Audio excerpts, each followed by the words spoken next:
오늘 본문은 엘리야 선지자가 기근 중에 하나님의 인도와 보호를 받는 내용에 대해서 말씀을 하고 있습니다. 하나님은 기근 중에 있는 엘리야 선지자를 이스라엘 땅이 아닌 이방인 땅 시돈에 속한 사르밧으로 보냅니다. 하나님은 그곳에서 아주 가난한 과부를 통해서 엘리야를 공개하도록 하셨습니다. 이에 엘리야는 하나님의 말씀에 순종해서 사르밧으로 갑니다. 그리고 그곳에서 하나님의 말씀대로 한 과부를 만나게 되는데, 그 과부는 약간의 가루와 그리고 약간의 기름이 있는 아주 가난한 그런 여인이었습니다. 이제 곧 굶어 죽을 그런 과부였습니다. 그러나 이 과부는 엘리야 말대로 순종해서 참 이 하나님의 축복을 받아서 비가 내리는 날까지 기근 중에서도 양식이 떨어지지 않는 이런 하나님의 기적과 복을 누리는 여인이 되어졌습니다. 오늘 본문 15절 16절에 보니까 그가 가서 엘리야의 말대로 하였더니 그와 엘리야와 그의 식구가 여러 날 먹었으나 여호와께서 엘리야를 통하여 하신 말씀같이 통의 가루가 떨어지지 아니하고 병의 기름이 없어지지 아니하니라, 그렇게 말씀합니다. 자, 여러분, 참 놀라운 말씀이지 않습니까? 우리에게 있는 양식이 전부가 아니라 하나님이 가지고 계신 양식도 있다는 것입니다. 여러분, 믿으시길 바랍니다. 자, 여러분, 이 말씀 속에는 이 세상의 경제 법칙과 하나님 나라의 경제 법칙이 다르다는 것을 볼 수 있습니다. 세상의 경제는 기근의 영향을 받습니다. 자, 여러분, 세상에 기근이 오면 다 영향을 받습니다. 세상 경제는. 그런데 오늘 하나님 나라의 경제는 여러분, 기근이 있는 중에서도 기근의 영향을 받지 않고, 여러분, 이 과부의 가정에 계속해서 이 가루가 떨어지지 않고 기름이 없어지지 않은 역사가 일어납니다. 하나님이 통치하시니까 부족함이 없는 역사가 일어납니다. 하나님 나라의 법칙이 여러분 이 가정에 적용이 되니까 부족함이 없는 역사가 일어납니다. 여러분, 하나님은 부족함이 없는 분이십니다. 그분은 기근의 영향을 받는 분이 아니십니다. 그러므로 우리가 하나님 나라의 경제 법칙을 따르는 것이 얼마나 중요한지 모릅니다. 특별히 기근의 때에 말씀을 우리가 듣고 말씀대로 사는 것이 얼마나 중요한 것인가를 오늘 본문을 통해서 보여주고 있습니다. 그럼 여러분, 오늘 본문에 나타난 이 하나님 나라의 경제 법칙을 우리가 몇 가지로 한번 살펴보면은, 먼저는 물질이 전부가 아니다라는 이 믿음을 소유하는 것입니다. 자, 여러분, 오늘 본문 12절에 보니까 그가 이르되 당신의 하나님 여호와께서 살아계심을 두고 맹세하노니 나는 떡이 없고 다만 통에 가루 한 움큼과 병에 기름 조금뿐이라. 내가 나무가지 둘을 주어다가 나와 내 아들을 위하여 음식을 만들어 먹고 그 후에는 죽으리라. 자, 여러분, 오늘 이 사르밧 과부가 엘리야의 말을 순종하기 전에, 엘리야를 만나기 전에 그녀는 자기에게 주어진 이 물질을 전부로 그렇게 여깁니다. 자, 이제 조금 남아있는 가루와 조금 남아있는 이 기름을 통해서 그 아들과 함께 떡을 만들어 먹고 그 다음에는 굶어서 죽으리라. 자, 여러분, 그 양식을 전부로 여겼기에 그 양식이 생명을 결정함을 말씀하고 있습니다. 자, 생명까지도 결정한다는 것입니다. 자기에게 주어진 양식이 전부라는 것입니다. 그래서 양식이 떨어지면 굶어 죽게 된다는 것입니다. 양식이 그의 인생을 지금 결정한다는 것입니다. 그런 거로 양식을 전부로 여기는 사르밧 과부입니다. 이게 세상적인 경제법칙입니다. 세상은 눈에 보이는 물질이 전부로 여기고 그 물질이 떨어지면 이제는 생명까지도 끝이다. 이 세상적인 경제법칙 아닙니까? 그래서 세상에 많은 사람은 될 수만 있다면 물질을 많이 모으고 그리고 물질을 통해서 인생을 설계하고 계획을 합니다. 여러분, 이것은 마귀에게서 온 가르침이 아닙니까? 마귀는 물질이 전부이다라고 그렇게 유혹을 하고 있지 않습니까? 우리 예수님에게도 예수님이 40일 금식을 했을 때에 이 돌들로 떡덩이가 되게 하라. 물질이 전부인 것처럼 예수님께 나와서 유혹을 합니다. 우리 예수님은 사람이 떡으로만 사는 게 아니고 하나님의 입에서 나오는 말씀으로 산다고 떡이 전부가 아님을 예수님께서 말씀하셨죠. 그러나 마귀는 떡이 전부라고 그렇게 유혹을 합니다. 그러나 여러분, 물질이 모든 것을 결정하는 것이 아닙니다. 여러분, 하나님께서 기근 중에서도 사르밧 과부와 그 아들과 엘리야를 먹이셨습니다. 하나님에게 양식이 있음을 믿으시길 바랍니다.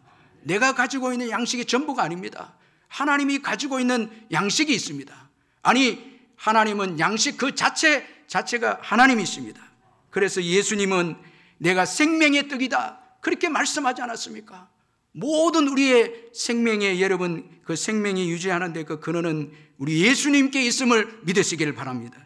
지금 내게 있는 물질과 양식이 전부이다 이렇게 생각해서 그 물질과 양식으로 신앙도 결정하게 하고 내 삶도 결정하려고 하는 이런 불신앙적인 생각은 버려야 합니다. 나는 가난하고 나는 부족하기 때문에 주를 위해서 섬길 수 없고 주를 위해서 살 수 가난한 사람들을 나는 돌볼 수 없습니다. 이건 세상적인 경제법칙을 가진 자들입니다.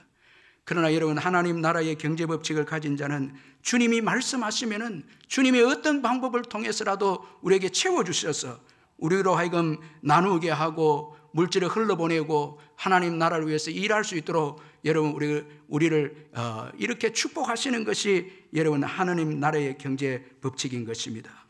여러분, 물질을 전부로 삼지 마십시다. 하나님이 우리의 모든 것이 되십니다. 그래서 예수님께서 여러분 제자들에게 기도를 가르쳐 주실 때에 매일 일용할 양식을 구하라고 그렇게 말씀하고 있지 않습니까? 그런 거로 여러분, 하나님만이 우리의 전부가 되시고 모든 양식이 주께로부터 옴을 우리가 믿어야 하는 것입니다. 여러분, 이 어려운 때에 담대한 믿음으로 가지고 사시길 주의 이름으로 축원합니다. 눈에 보이는 것을 전부로 여기지 말고 모든 것을 예비하시고 여러분 모든 것을 채워주시고 쓸 것을 채워주시는 주님을 바라보시기를 바랍니다. 그리고 또 이 하나님 나라의 경제법칙은 물질은 하나님의 것이다라는 것을 우리는 또 기억해야 합니다. 자, 우리 14절을 같이 한번 읽어보겠습니다. 14절 시작. 이스라엘의 하나님 여호와의 말씀이 나 여호와가 비를 지면에 내리는 날까지 그 통에 가루가 떨어지지 아니하고 그 병에 기름이 없어지지 아니하리라 하셨느니라. 여러분 14절에 보면은 주님께서 이제 비를 지면에 내리는 날까지 그렇게 말씀합니다. 여러분, 비를 내리시는 분이 누구십니까? 하나님이시죠. 여기 분명히 14절에 나 여호와가 비를 지면에 내리는 날까지 이렇게 말씀합니다. 여러분, 비가 와야 양식이 있죠. 그런 거로 양식이 있다는 것은 하나님께서 비를 주셔서 양식을 우리가 소유하게 해주셨다는 것입니다. 그런 거로 양식은 주님의 것입니다. 주님이 주신 것입니다. 우리가 노력해서 얻은 게 아닙니다. 물론 우리가 노력도 하지만 근본적으로 양식을 가지려면 주님의 비가 필요하죠. 그래서 주님의 것입니다. 모든 물질은 주님이 주신 것입니다. 우리의 재물도 주님께서 주신 것입니다. 그러므로 우리는 청직입니다. 절대 여러분 내 것이라고 교만해서는 안 됩니다. 주님의 것입니다. 주님이 여러분 오늘이라도 우리의 생명을 거두어가시면 우리 가진 것이 다 여러분 다른 사람 것이 되고 다른 분에게로 흘러가는 것입니다. 신명기 8장 17절 18절에 그러나 내가 마음에 이르기를 내 능력과 내 손의 힘으로 내가 이 재물을 얻었다 말할 것이라. 내 하나님 여호와를 기억하라. 그가 내게 재물을 얻을 능력을 주셨음이라. 이같이 하시면 내 조상들에게 맹세하신 언약을 오늘과 같이 이루려 하심이니라. 자, 이스라엘 백성들이 재물을 얻은 것도 재물 얻을 능력을 주셨기 때문에 그들이 재물을 얻은 거예요. 그들 스스로 힘으로 얻은 게 아닙니다. 주님이 주셔서 얻은 것입니다. 그런 거로 여러분 우리는 청지기임을 잊지 말아야 합니다. 그리고 또 하나님 나라의 경제법칙은 먼저 하나님 나라를 구해야 한다는 것입니다. 여러분 예수 믿고 하나님의 자녀가 된 저와 여러분에게는 우선적으로 살아야 될 가치가 있습니다. 먼저 하나님 나라와 의를 구하는 것입니다. 여러분, 먼저 하나님 나라와 의를 구하시기를 주의 이름으로 축원합니다.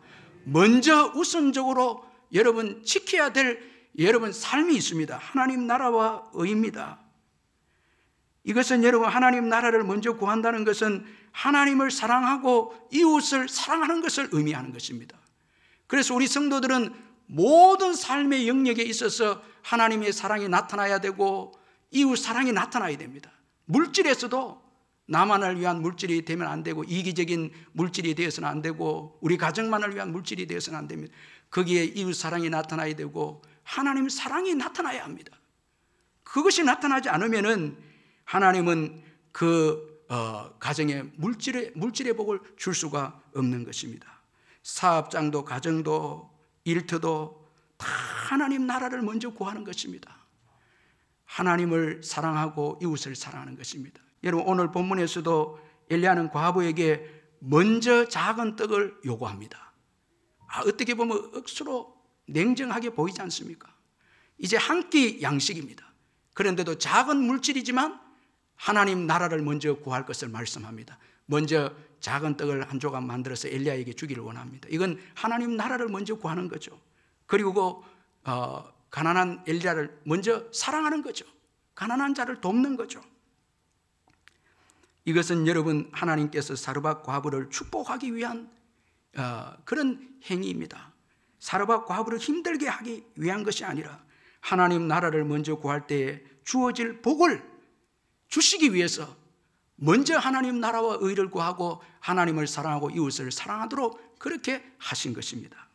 여러분, 우리가 먼저 하나님 나라를 구할 때 주어지는 복이 먼저는 하나님에 의해서 살게 됩니다. 여러분, 하나님 나라를 먼저 구하면요, 내 힘으로 살지 않고 하나님에 의해서 살게 됩니다. 마태복음 6장 33절에 그런즉 너희는 먼저 그의 나라와 그의 의를 구하라. 그리하면 이 모든 것을 너희에게 더하시리라. 하나님 나라와 의를 구하면 하나님께서 더해 주시는 거예요. 여러분, 내 힘으로 살면요, 내가 노력해서 살아야 됩니다. 그런데 하나님의 통치를 받으면, 하나님 나라를 먼저 구한다는 것은 하나님의 통치를 받는 거잖아요. 말씀에 순종하면 하나님이 살아나게 해주신다. 살아내게 해주시는 거예요. 힘을 주셔서 살게 해주시는 거예요. 그래서 여러분, 사르밧 과부가 작은 것을 자기 가족만 먹었다면 그것으로 끝이 납니다. 그런데 먼저 하나님께 드렸을 때 하나님께서 비가 다시 오는 날까지 살게 해주십니다. 그 다음부터 하나님이 살게 해주십니다. 그리고 또 먼저 하나님 나라를 구할 때 남에게 여러분 도움을 주는 인생이 됩니다. 저는 우리 연세 많은 분들이 제게 이야기를 하시는데, 목사님 이제 나이가 들어서 은퇴를 하면 많은 재물은 필요 없지만은 그래도 다른 사람들에게 식사는 대접할 수 있는 그런 여유 있는 여성이 되었으면 좋겠다, 그렇게 말합니다. 저는 참 그게 너무 귀하다고 생각이 듭니다. 다른 사람에게 도움을 받고 꾸러 다니는 것보다 하나님의 축복 가운데 여생을 정심이라도 한 그릇 사줄 수 있는 인생이 되어진다는 것이, 이게 얼마나 큰 복이 아닙니까 여러분? 여유가 있는 게 복이죠. 남을 도와주는 것. 여러분, 오늘 남을 도와주고 있다면 정말 감사하시기를 주의 이름을 축원합니다. 정말 감사하셔야 됩니다. 이게 하나님의 은혜거든요. 우리가 먼저 하나님 나라와 의를 구할 때 사르밧 과부처럼 엘리야를 돕는, 남을 돕는 인생이 되는 거예요. 하나님께서 남을 돕는 인생으로 만들어 주시는 거예요. 나만을 위해서 살면 아무리 재물이 많아도 남을 돕는 인생이 되지 못합니다. 인색하다 끝납니다. 그러나 하나님 나라를 먼저 구하면, 하나님을 사랑하고 이웃을 사랑하면 남을 돕는 인생이 되는 것입니다. 자, 물질로 엘리야를 돕고요, 신앙으로 이 사르밧 과부는 오고 오는 신앙인들에게 신앙의 도전을 주고, 신앙의 여러분 아주 귀한 여러분 도전을 우리에게 주고 있지 않습니까? 우리 예수님께서 이 사르밧 과부의 믿음을 칭찬하셨죠. 누가복음 4장 25절 26절에 내가 참으로 너희에게 이르노니 엘리야 시대에 하늘이 3년 6개월간 닫히어 온 땅에 큰 흉년이 들었을 때 이스라엘에 많은 과부가 있었으되 엘리야가 그중 한 사람에게도 보내심을 받지 않고 오직 시돈 땅에 있는 사렙다 한 과부에게 뿐이었다, 그렇게 말씀합니다. 구약의 이 여인을 신약에서 우리 예수님께서 칭찬하고 있습니다. 자, 이 성경을 읽을 때마다 우리가 은혜 받죠. 만약에 믿음으로 살지 않았다면, 하나님 나라를 먼저 구하지 않았다면 영적으로 어떻게 우리에게 도움을 주는 여인이 되겠습니까? 자, 믿음으로 사니까 물질로도 도움을 주고 신앙적으로도 큰 도움을 주고 있는 여인입니다. 앞으로도 여러분 이 성경을 읽을 때마다 사라밧 과부를 통해서 힘을 얻고 위로를 얻게 될 것입니다. 그리고 여러분, 우리가 남을 도와주면 우리도 도움을 받게 됩니다. 자, 여러분, 오늘 아들이 죽었죠. 사라밧 과부만 돕는 게 아닙니다. 주의 종을 도우니까 엘리야가 죽은 아들을 위해서 기도합니다. 살게 되죠. 여러분, 나만 돕는 게 아닙니다. 도움을 주면 언젠가는 도움을 받습니다. 이게 하나님 나라 법칙입니다. 그래서 대접을 받고자 하는 자는 대접을 하라는 거예요. 대접을 하라는 거예요. 여러분, 우리가 선교를 가면, 물질을 가지고 가난한 나라에 선교를 가면 도와주러 간다 하지만, 저는 가난한 나라에 가서 더 많은 것을 얻어옵니다. 그들이 가난한 가운데서도 환하게 웃고요, 만족하고 감사하고 열정적으로 예배하는 큰 은혜를 받습니다. 물질을 좀 도와준 거, 이게 도와준 겁니까? 믿음의 은혜를 받고 돌아오거든요. 감사해서 오거든요. 그래서 여러분, 우리가 봉사를 하고 섬길 때 자꾸 물질을 잃고 건강 잃게 되고 이렇게 생각하면 안 됩니다. 더 얻습니다. 여러분, 봉사할 때 믿음이 생기죠. 믿음이 생깁니다. 여러분, 요즘 코로나 기간 동안에 힘든 봉사를 하지 아니하니까 우리 믿음이 약해질 수 있습니다. 제가 전에 이 자전거를 샀는데, 이 자전거를 통해서 운동을 좀 하겠다고. 그런데 자전거가 얼마나 힘이 드는지, 들고 올라갔다 내려갔다 너무 힘이 들고 내가 왜 이걸 샀나 이렇게 후회할 때가 많았는데, 그런데 보니까 근육이 조금씩 늘고 있어요. 들고 다니고 타고 하니까 근육이 생기는 거예요. 여러분, 구역장을 하고 전도하고 헌신할 때 믿음의 근육이 생기는 거예요. 가난한 자를 도우면은 지극히 작은 자에게 한 것이 내게 한 것이 돼서 또 채워주시는 거예요. 여러분, 아무것도 하지 않고 받기만 바라면 절대 그게는 역사가 없습니다. 하나님 나라를 위해서 헌신하고 굳은 일, 힘든 일 감당할 때 믿음의 근육이 생기고 물질의 축복이 생겨서, 그래서 다른 사람을 도와주고 축복하는 인생이 되는 것입니다. 여러분, 절대 나만을 위해서 살 때 축복이 된다, 그건 성경적 원리가 아닙니다. 여러분, 요즘 그 젊은 이 교육 사업가인데 이 현성원 씨 계시는데, 내 마음이 어디 있느냐, 이 책을 쓴 분인데, 제가 이 책을 이번 주간에 읽고 많은 은혜를 받았는데, 30대 중반에 이분이 중반에 이 큰 자산의 반열에 오릅니다. 이 젊은 이 기업가입니다. 교육 사업가입니다. 그런데 이분이 그 어려운 아이들을 매월 2,000명을 돕습니다. 그리고 NGO에 100억을 지금까지 기부를 했습니다. 그런데 이분이 어떻게 이렇게 크리스찬 사업가로서 이런 섬김을 할 수 있었는가 하면, 가정에서 그 부모의 교육입니다. 신앙적인 교육이었습니다. 그 어려운 아버지 사업하는데도 선교사님이 자기 어려울 때 25가정을 도왔다는 거예요. 그 지금 50가정을 돕는다는 거예요. 상상할 수 없는 일이잖아요. 그 평범한 사업을 하지. 그런데 너무 힘들어서 1, 2만 원 이렇게 할 때는 부모가 못 돕겠다는데, 아이들이 어머니 그러면 안 된다고. 그 지들이 이제 대학교 때 아르바이트를 해서 애들 그 선교사님 돕기 시작하고 이렇게 했는데, 하나님께서 정말 먼저 그 나라와 그 일을 구하니까 축복을 해주신 거예요. 그 영향력 있는 이제 크리스찬 기업가로 축복하신 거예요. 그 책에 보니까 젊은이들에게 도전하라는 거예요. 하나님 나라를 위해서 도전하라는 거예요. 얼마나 제가 도전이 되는데, 이 책을 읽으면서 목회도 적용이 돼요. 본질 부분을 다루는 거예요. 본질적인 부분. 항상 기도할 때만 이 책 제목이 내 마음이 어디 있느냐, 중요한 결정할 때만 하나님이 묻는다는 거예요. 그러니까 하나님 나라를 먼저 구하는 거예요. 하나님께서 이 어려운 시대를 이 젊은이를 통해서 교회 도전을 주고 이 크리스찬 기업가들에게 도전을 주고 계신다는 것입니다. 자, 여러분, 하나님 나라와 의를 먼저 구해야 합니다. 작은 것이라도 먼저 하나님께 드리고 이웃을 사랑해야 합니다. 그리고 또 오늘 본문의 마지막으로 보면은 하나님 나라의 경제 법칙은 훈련을 통해서 복을 주신다는 거예요.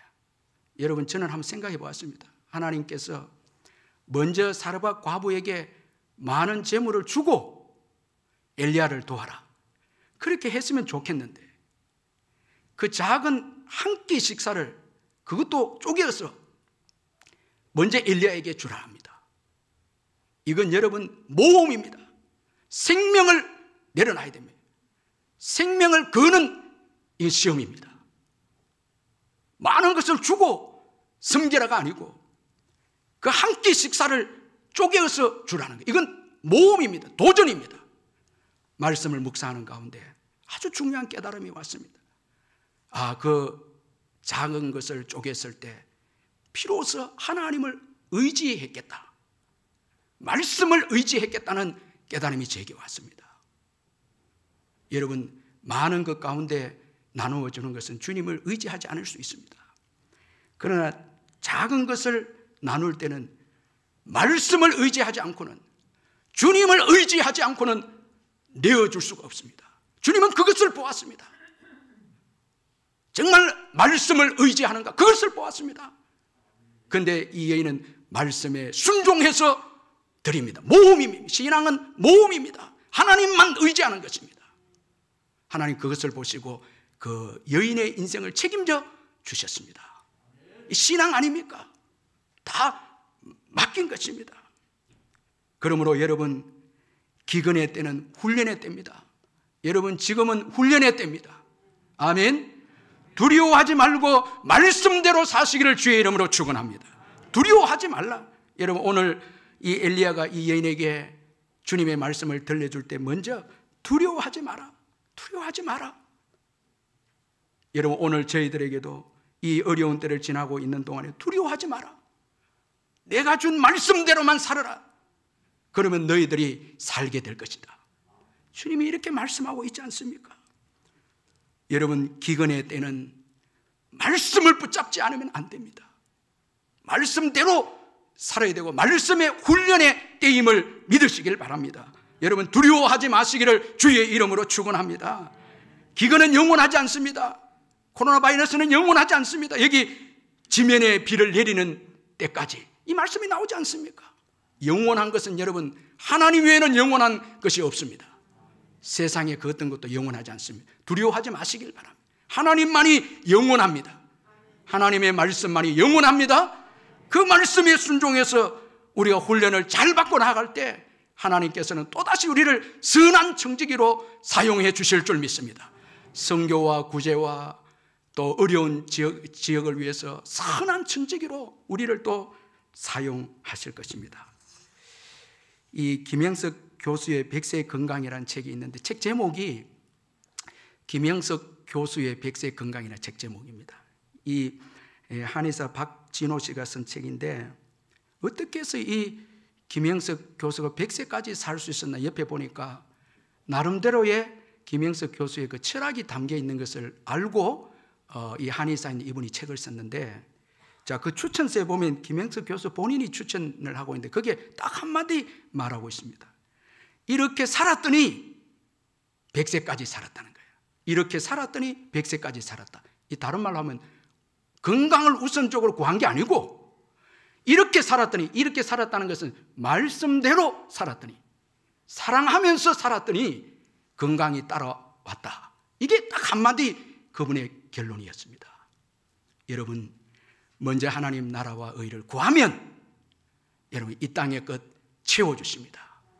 나누어주는 인생이 되게 하십니다. 복을 흘려보내도록 여러분 축복해주는 인생이 됩니다. 그런 거로 여러분 이 어려운 때를 지나면서 먼저 하나님께 드려야 될 것, 이거 꼭 기억하시고 하나님 나라 경제 법칙을 선택함으로 이 기근의 때에도 기근을 이기고 기근을 경험하지 않고 지내는 저와 여러분 되시기를 주님의 이름으로 축원합니다.